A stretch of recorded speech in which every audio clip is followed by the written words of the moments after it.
19 First Alert forecast. Certified most accurate since 2004. I know they said that Uber app was geared toward older people, but larger text is something that I also need. You know what?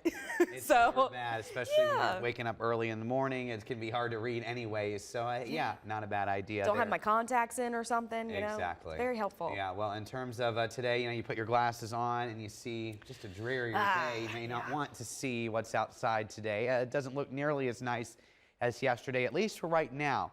But once we trend later this afternoon and into the evening hours, and we're enjoying a sunset now that's at 9 o'clock, by that time frame looking to be a bit better. The rain will have stopped and we'll see some breaks in the clouds as well. But much of the day characterized by cloudy and cooler conditions, showers, a couple storms out there are possible.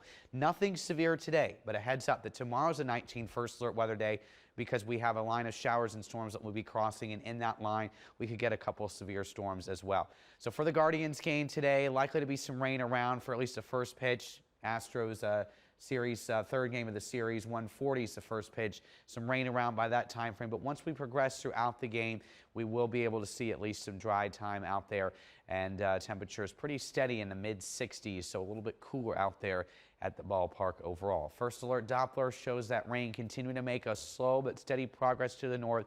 It's a real light rain as it's closing in on Cleveland right now and across much of Lorain County. And we're still seeing the rain down in Mansfield, for example. We've been seeing it rain there for quite a while now, down to Canton and Dover. But this rain will continue to push to the north and east over the next few hours. And so here's 10 a.m. and most of us are getting damp out there. Although by that time, the rain begins to at least take a bit of a break in areas like Mansfield that have been seeing the rain for a while. Here's 3 o'clock. Notice a back edge of the showers pushing through. We'll start to dry out to the west. Rain should exit our entire area by about 5, 6 o'clock. And so by this time, we still have a few hours of daylight left.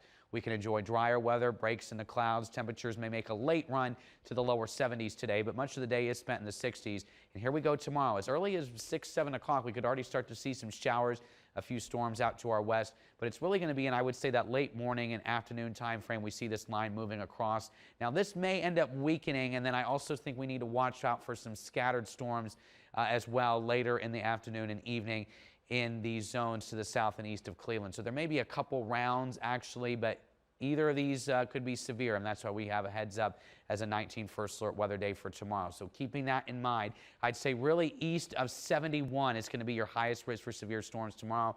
That's where a level 2 out of 5 risk is in place, but not to downplay anything from Mentor to Cleveland, Elyria, Medina, and Mansfield, where we are under that level 1 out of 5 risk for severe storms. That's tomorrow, and the main risk will be heavy rain, damaging wind gusts, and large hail will all be possible. A low, but still cannot rule out a brief spin-up tornado with some of these storms. So that's really the highlight of the First Alert 7-day is tomorrow. It's the 19 First Alert weather day. After that, a nice stretch of weather starting to warm up Tuesday through Friday. We're dry with sunshine. But in time for the Father's Day weekend, you guessed it, at least scattered storms will be around there on Saturday as we still hold near 80 degrees.